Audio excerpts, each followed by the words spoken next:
Welcome to Building Legendary Leaders, the podcast where leaders leave behind chaos and step into clarity. This is where real stories come alive with the struggles, breakthroughs, and lessons that shape the most effective executives today. Every episode delivers fresh insights you can apply to your own leadership journey. If you are ready to stop putting out fires and start leading with purpose, this is the place for you. Here is your host, Jim Saliba. Welcome, everybody, to the next episode of Building Legendary Leaders. We have an amazing guest here today who I'll tell you about in 1 second. Remember, leaders is a community. When you lock yourself in your own company, you are not getting the benefit of the community of leaders that's out there. Join Building Legendary Leaders, tell your friends about it, and grow this community of leaders. But today's guest is a global support and operations leader who previously orchestrated operations in telecom, managing a massive ecosystem of 7,000 fully outsourced representatives. Every time I read this, I think of all the problems we have in tech over the years with a few outsource people in different countries. Here, he did an ecosystem of 7,000 people. Currently, he navigates the high stakes complexity of directing customer service and business operations across, count them, eight, eight different business lines in a rapidly scaling real estate technology company. Also, driving AI customer experience transformation. Outside the corporate world, he brings a deeply rooted community builder's mindset to his work. He serves as a founder and executive director of a Southwest Texas nonprofit as the chair pro tem of the Valley International Airport Board. He's a leader who believes in you must rule your kingdom. He brings hands on resilience to his leadership, proving that he's never above the work. He actually logs in Zoom now and then on the weekends, manually does data entry alongside his frontline team. Today, he's reshaping the future of global customer support and operations as the director and customer service and business operations at a leading technology company. Please join me in welcoming Juan Longoria. Juan, welcome today. Hey, Jim, thank you so much for having me. I'm excited to be here. And I love your show. I love learning and listening. That's truly how we all become better leaders. So thank you. You're very welcome. Every time I read that line, 7,000 people outsourced. What an amazing ecosystem, but it must have been kind of crazy to manage. Well, Mike, we'll get into that in a bit. There is many things here we're going to talk about that I have experienced in my own career along lines. So, if you're out there listening, get your notepad out, your pen, any way you take notes, your keyboard, because you're going to want to take notes today. So, Juan, today we're going to be diving into everything is change management, architecting momentum, even when everything is new. Here's how we're going to break it down. There's friction of abandoning highly structured legacy playbooks to build entirely from scratch in a fast paced, unproven environment. Today, we're going to talk about dismantling the implementation illusion. We'll dissect the exact operational cost of obsessing over the perfect solution while completely ignoring the human messiness and reality of implementing it. We're going to lead through executive transitions, and I've seen this so many times in my own career. We'll break down how to maintain alignment and momentum and clarity and keep your 100-person team focused in delivering results through what could be multiple leadership changes. Now, about AI. We're talking about AI every day today. How do we bring it into our companies? We're going to unpack the tension of integrating AI into customer support, shifting employees into content management roles, and why deploying AI without having great and accurate content is a recipe for disaster. And for those who stay to the end, Juan is going to tell us his secret in using the ADKAR framework. Assess awareness, desire, knowledge is the ultimate way to lead yourself and your team through constant change. Sounds like we have a lot to talk about, Juan. Let's get into it. Yes, we do. Let me take you back a moment. I keep bringing back that 7,000 people outsource structure. When you went from there to where you are now, building things entirely from scratch across 8 business lines, what was the biggest initial shock for you? How much harder it was to do the job with a much smaller group of people, right? Going from 7,000 to 100, you would assume would be much easier role, and I found out it was not. Tell me more about that. Why what were the problems you ran into? I wouldn't call it a problem, just that perception alone was kind of the hurdle. You know, when I had the group of 7,000 fully outsourced in my previous role, they all did the same thing. It was one line of business. Now there was different components, but it was one report that broke down, our different site locations, different leaders, different individuals, but all the metrics were the same and kind of the focus was the same. So as an operator, you're on this, we do this one thing and it scales. In my current role, we have 8 different teams doing 8 different things. So now you have to get accustomed to 8 different reports for 8 different groups. You have to have the enough of the knowledge to be familiar with those 8 teams to understand what you're reading, to not disrupt the work by kind of having to ask too many questions or at a director level, have your team feel like you're too in the weeds. So when you are working with these 8 different business lines, different things are going on. What is the cost of building that perfect solution while ignoring what happens in the whole implementation side? The cost can be time misspent. And in a world where everything is moving quickly, it's important to ensure that you're avoiding those issues. Like you can't avoid them. They're going to happen. And I think you as a leader, you have to understand when you're building something from scratch or you're building something new, not everything is going to go right. You have to give yourself that grace, but you also have to take those kind of big swings. When you ignore the implementation piece of a project or an issue, you're only kind of hurting your own solution. Well, I like to frame it as nowadays we're as a group of leaders, as a group of employees, a group of people in general, whether professional or personal lives, we're very good at solutioning, right? You can find out what the solution is to a problem at home. You can figure out what the solution is to a problem at work. We tend to celebrate too early, I think. We pat ourselves on the back, be like, we figured it out, we got it, here's the fix, let's go get it done. And then everyone kind of disperses and nobody takes the time to clearly map out who's doing what by when.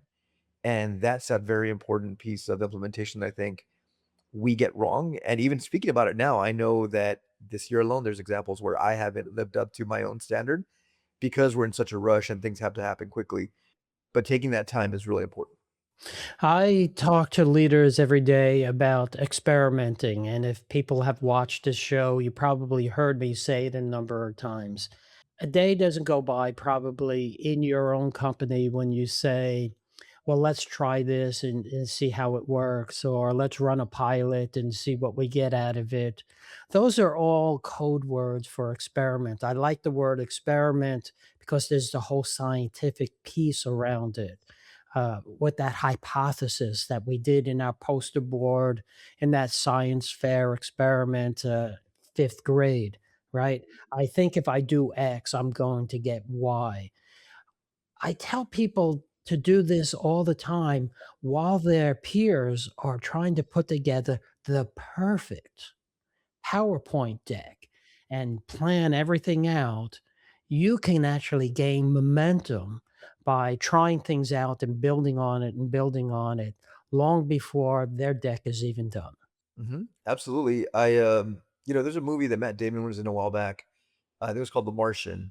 And it's basically they were stuck on Mars and he had to find a way to farm potatoes and, use a lot of creative solutions. And at the end of the movie, he's teaching a class and people asked him, like, did you think you're going to die? And he said, yeah, at some point. I don't remember the exact quote, but basically he said, you just start, you fix one problem, then the next, and then the next.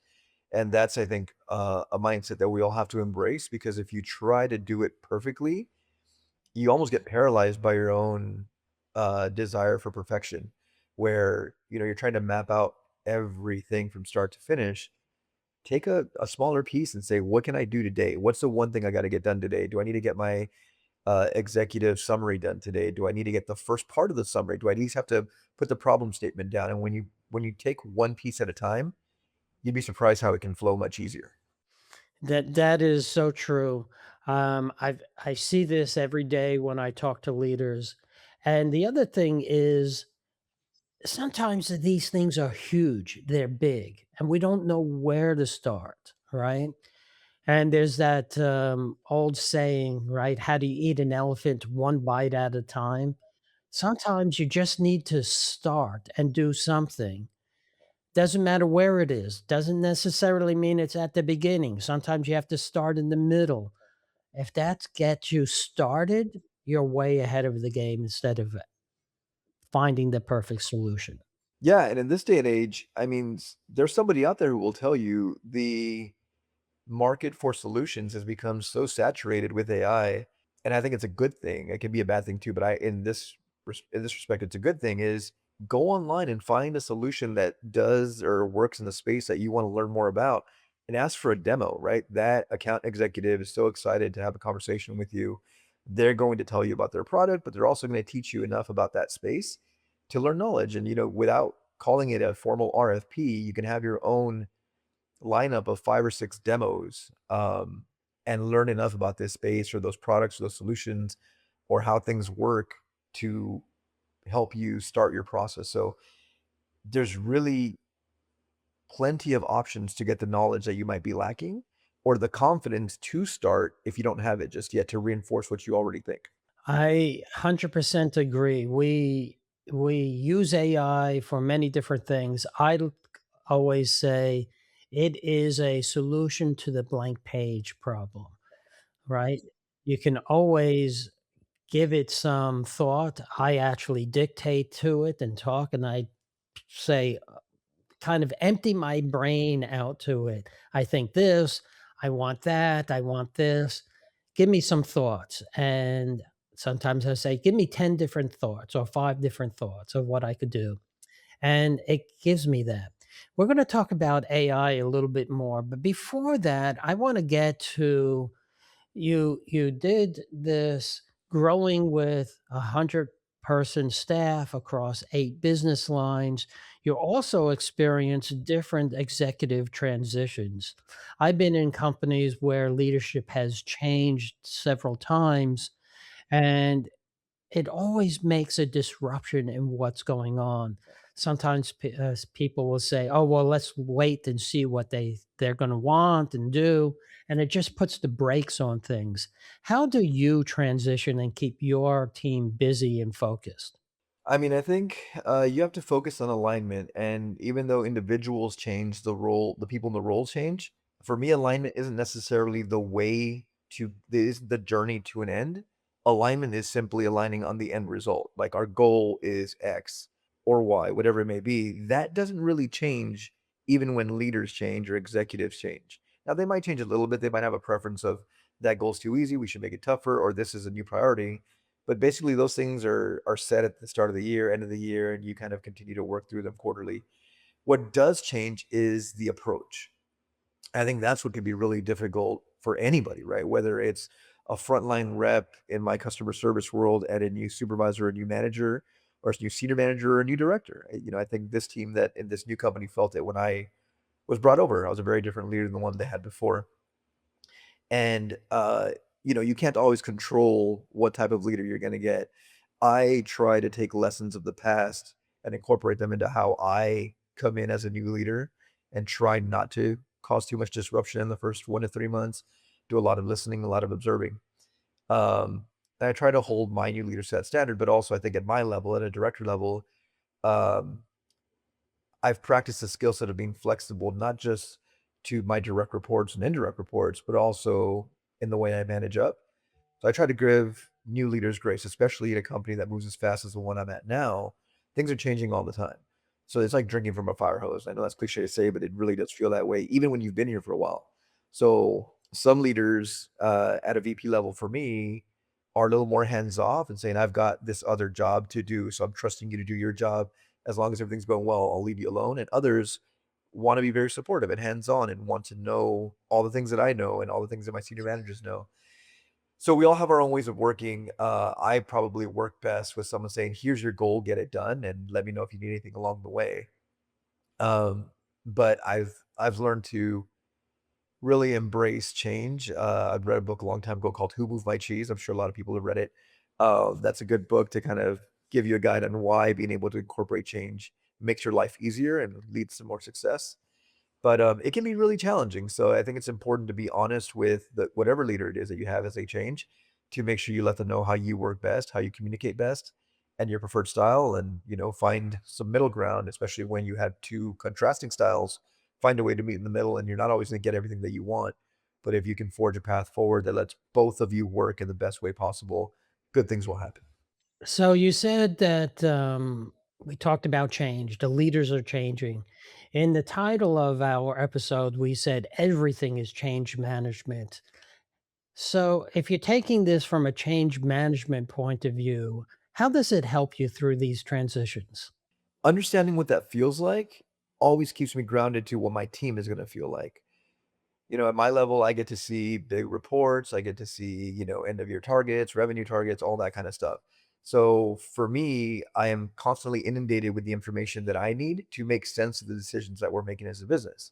Now, our frontline reps, our frontline level, our frontline managers, they may not see this all the time. So when we say, hey, we're taking this new direction or we're implementing this new tool, this new process, this new expectation, for them, it's just change, right? And at that level, you're changing their day to day. You're changing what they're accustomed to. You might be seen as taking away a flexibility or a freedom that they felt they had, or a perk of the job that no longer exists. As companies go from startup to more established, right? Naturally, there's this, I call it the fun curve, kind of drops, right? The open bars at the office tend to go away at a certain level, or when you become a publicly traded company. Um, so regardless of what you're doing, everything is change management. And um, no matter how big or small, if you can approach every new conversation with your team with a change mindset, things tend to go more smoothly, right? And that's where I use ADKAR quite a bit as well, that I know we'll talk about later. But in this day and age, everything is changing so quickly. It is so important to have the right change management. I will call out though that even the best change management doesn't always lead to smiles and rainbows. Sometimes people are just going to be resistant to the change because they don't like the change. And that's okay too. I think you got to give people the space to be frustrated and upset, have the conversations, and then let them determine, as we all have to at some point as an adult, whether the current situation you're in is the right one for yourself or not. So I always talk to leaders about change in different ways. We're talking about a little bit about leadership transitions. You have different leaders coming in, or maybe a big reorganization happened to the company. And we see that happen every day, especially as you said, things are happening faster and faster. If you feel like you have to wait, well, I have to wait for the CEO or upward to say, well, this is our new vision, this is our new direction. I always caution people in that type of attitude from directors on up. I would say, as you said, some of the goals haven't changed. The business is still the same business. There are some things that still have to happen. So start with those.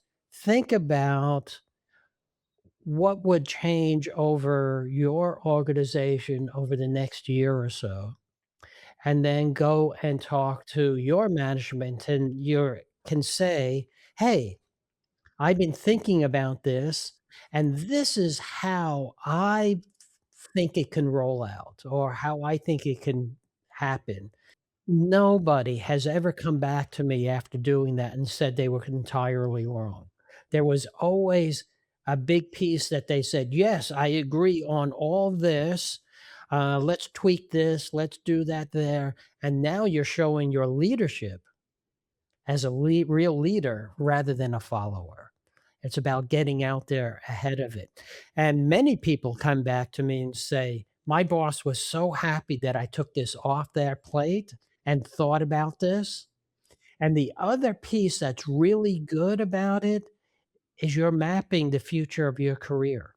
What you're taking on. Do I need a bigger team? Do I need to reshape the team?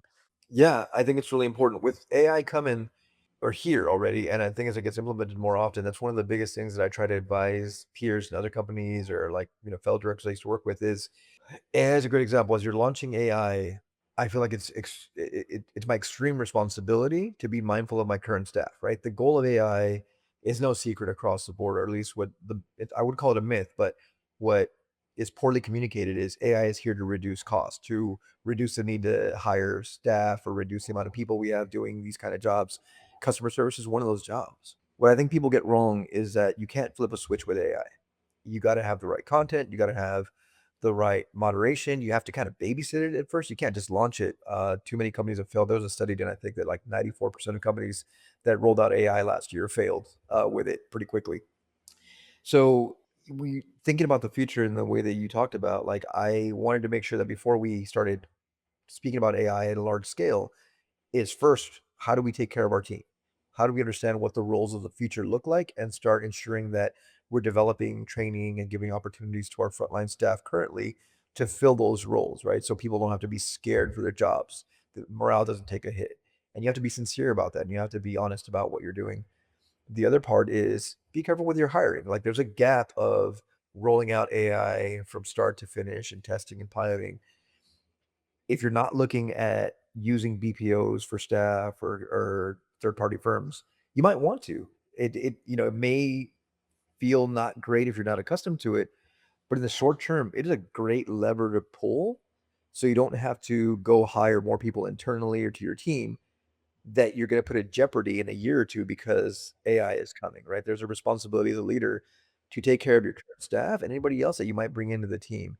And I would just hate to be in a situation down the road where my poor decisions or impulsive decisions at the time around hiring led to people being put in jeopardy because we're rolling AI out. We know we're going to roll it out. Be mindful of how you do that. Yeah, AI is a great tool.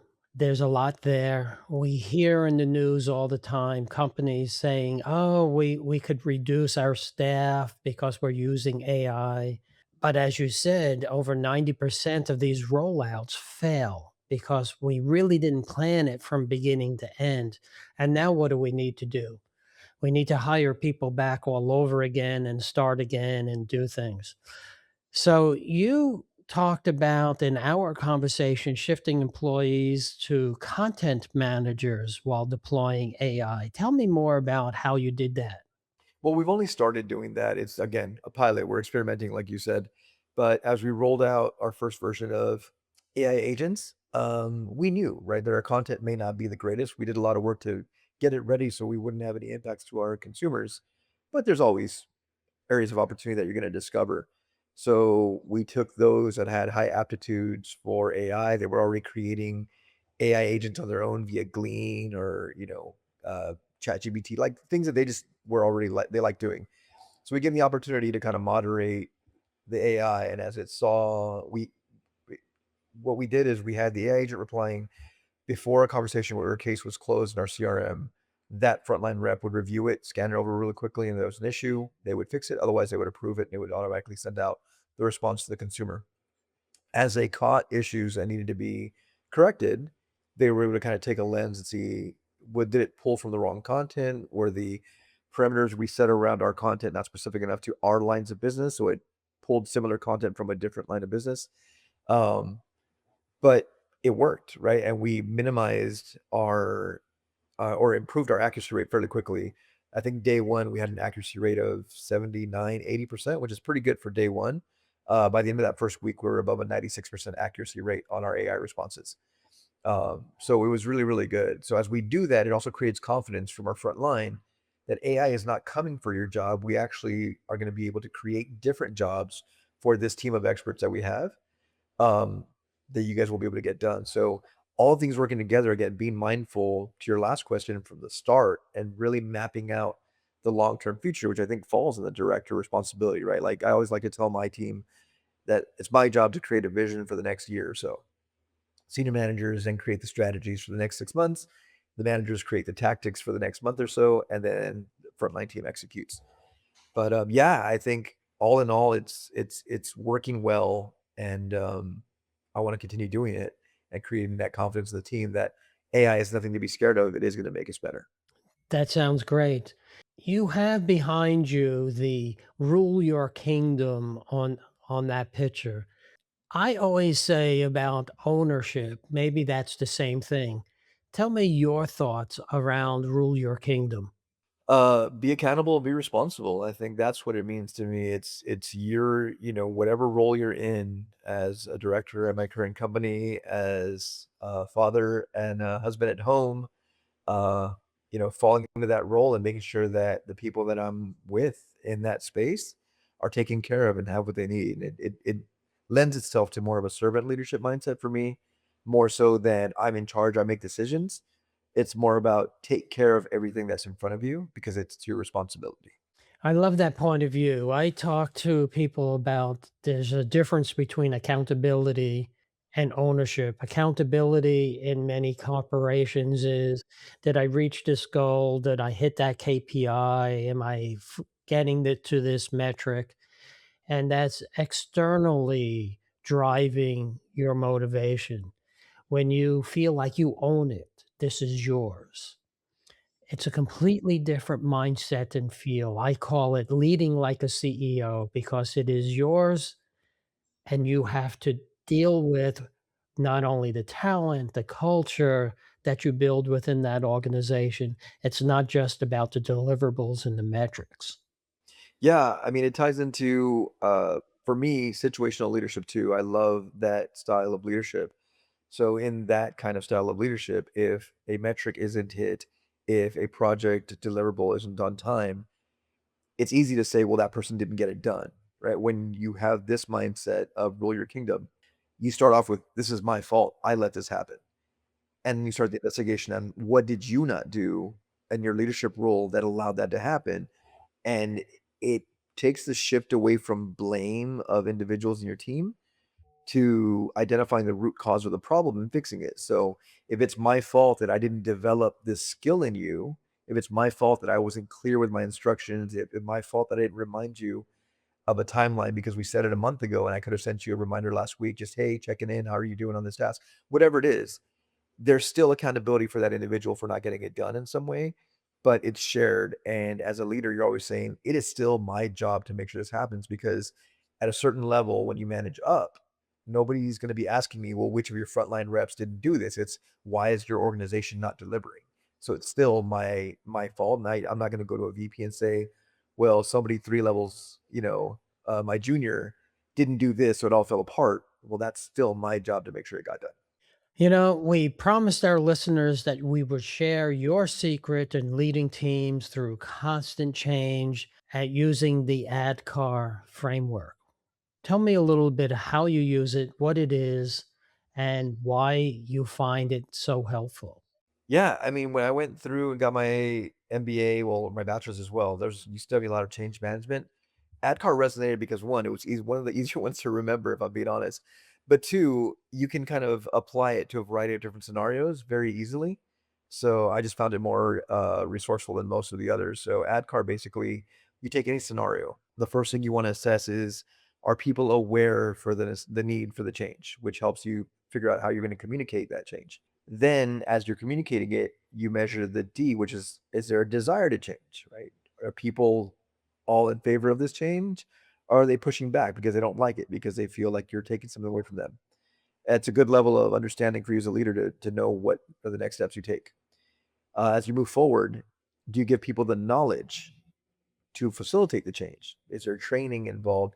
Is there additional information you have to share to prove your case on why this change makes sense? The next A is, do they have the ability to change? Basically, if you train them, do they retain the knowledge? Can they do the work? Do they have the tools needed to do the work? Do you have the right structure around the change to make it successful? That implementation piece of sorts. And the R is for, how do you reinforce that change? How do you keep it going? Do you have something in place?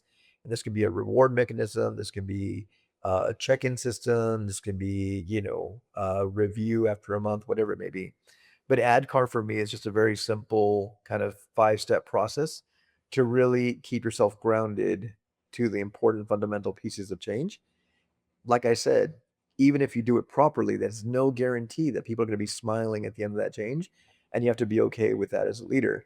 But if you follow the ADKAR model, you'll be in a really good spot. And you should feel good about yourself that you did all the right things to keep your team informed and up to date and as knowledgeable as possible on the reason for the change and a successful rollout of it. At that point, it becomes, that old cliche of skill versus will.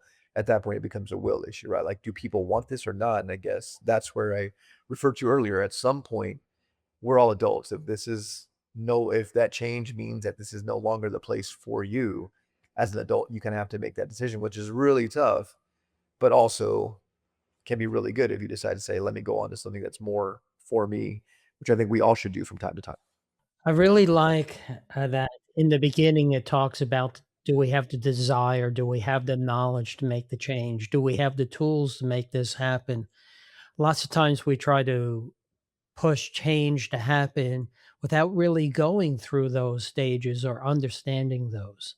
Yeah, and like I said, this year alone, I can probably count several examples where, even as much as I love ADKAR, I didn't follow it. I didn't do it because we were too busy or something had to change too fast.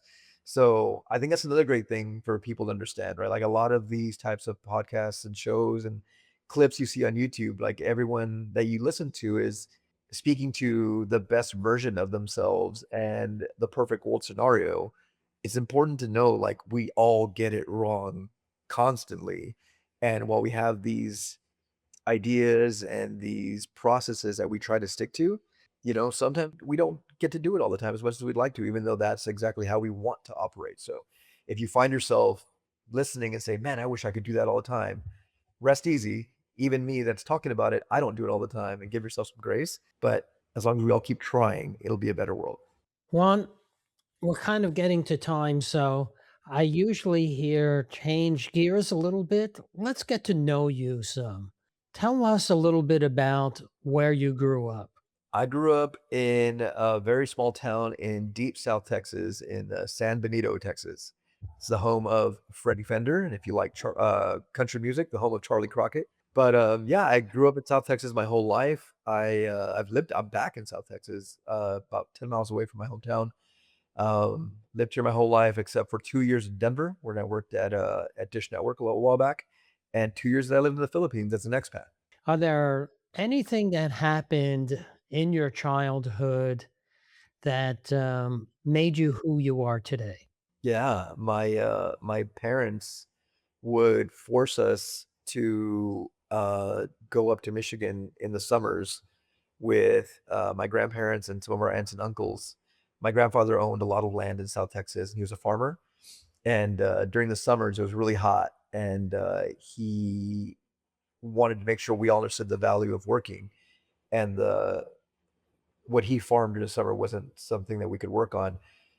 So we'd go to Michigan and we would go up there with migrant workers, and we would work in the fields. We would pick strawberries, cucumber, cherries, and asparagus. So at 5 years old, I was out there with everybody else. I wasn't working as hard as everyone else, obviously, but man, I remember those summers leaving school early, having to start school late, maintain your grades somehow because you had to get all A's.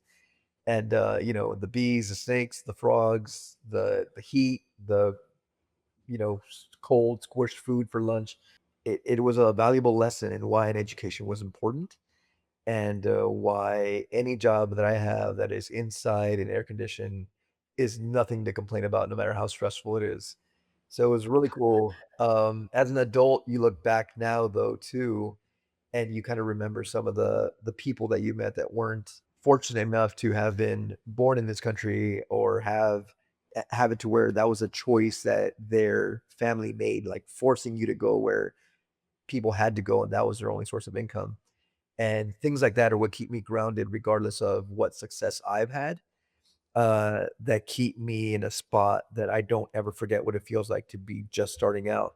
So whether it's my current role at work, whether it's in my nonprofit, my community service at home, my goal is to live up to something my grandfather always told me, which is that if you learn to do something well, make sure that you go back and help others learn it faster and better than you did.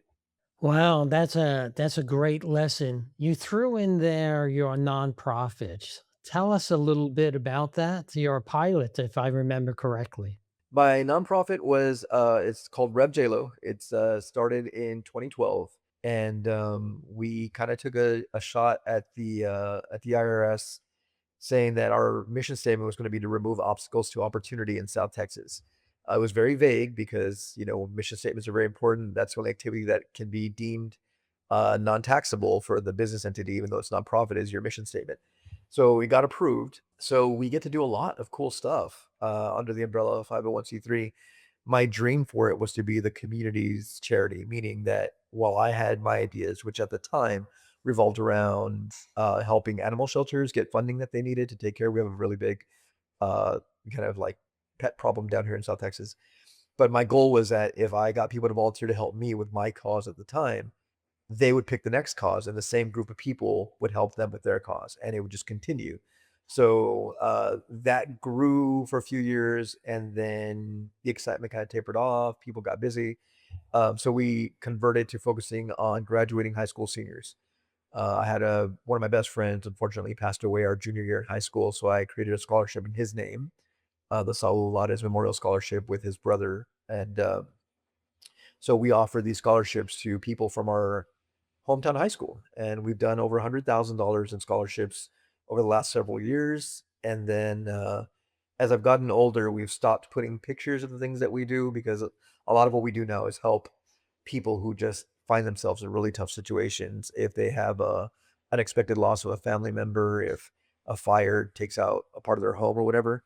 So it just feels wrong to put them on pictures saying, here's who we helped.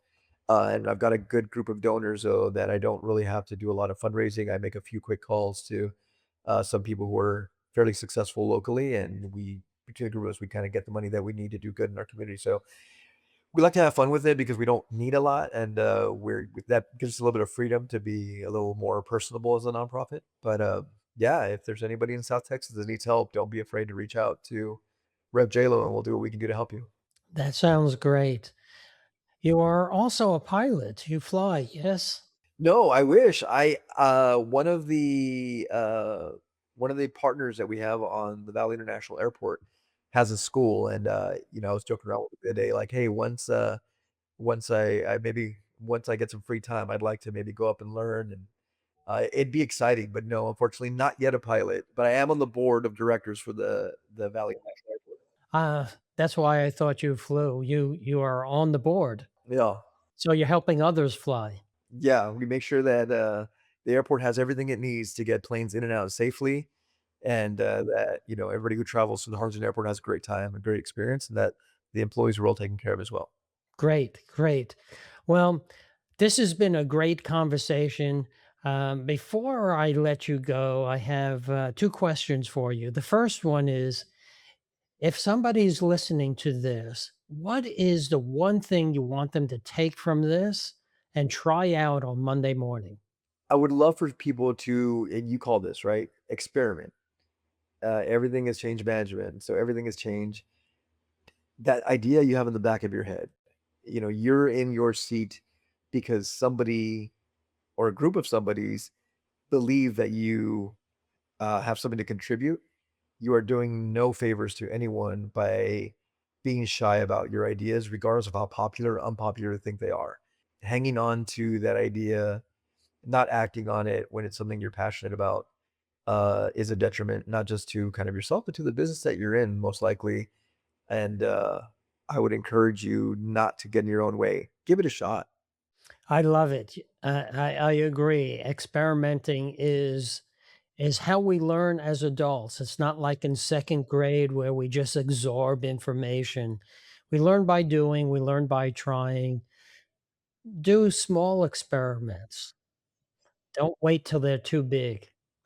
If you wait till they're big and it fails, you created a crater the size of Las Vegas. If you keep them small and you iterate on them, one small failure is something you can easily pivot from. Yeah, absolutely. Unless you work in a medical field, I like to tell my team, we're selling advertising space on a website. We're not saving lives here. There's nothing we can't fix if we break. So let's give it a shot. Uh, Take a swing. Why not? This is so true. So, Juan, how can people get a hold of you and further this conversation? LinkedIn is probably the best place. Find me on LinkedIn. It's the whatever the URL is for LinkedIn with my name right after, Juan Longoria. I'm fairly responsive. If I'm off or I may not respond for a couple of days, but I will get back to you on LinkedIn. It's probably the easiest and the best way to get a hold of me. And I love the conversations. I love connecting with other leaders. I love sharing ideas. I love providing mentorship and coaching opportunities. So I'm somebody who believes firmly that if you post inspirational quotes and memes on LinkedIn or social media, that you should live up and be that person. So a lot of what I post is about being an effective leader, being a good mentor, being open, being personable. So I got to hold myself to that standard of what I post and deliver on that if I'm giving that impression to people. Well, this has been great. Thank you for spending some time with us. I am looking forward to having other conversations with you in the future and have you back on. Yeah, I would love it. Thanks, Jim. It was great to be here with you. Thank you very much. Building Legendary Leaders podcast requires more than a conversation. It takes action, research, and collective wisdom. If today's episode resonated with you, we'd love to hear your insights. Join the conversation and help us shape the future together. We'll be back with more stories, strategies, and real-world solutions that are making a difference for everyone. In the meantime, be sure to subscribe, rate, write a review, and share it with someone you think would benefit from it too. Thanks for listening, and see you on the next episode.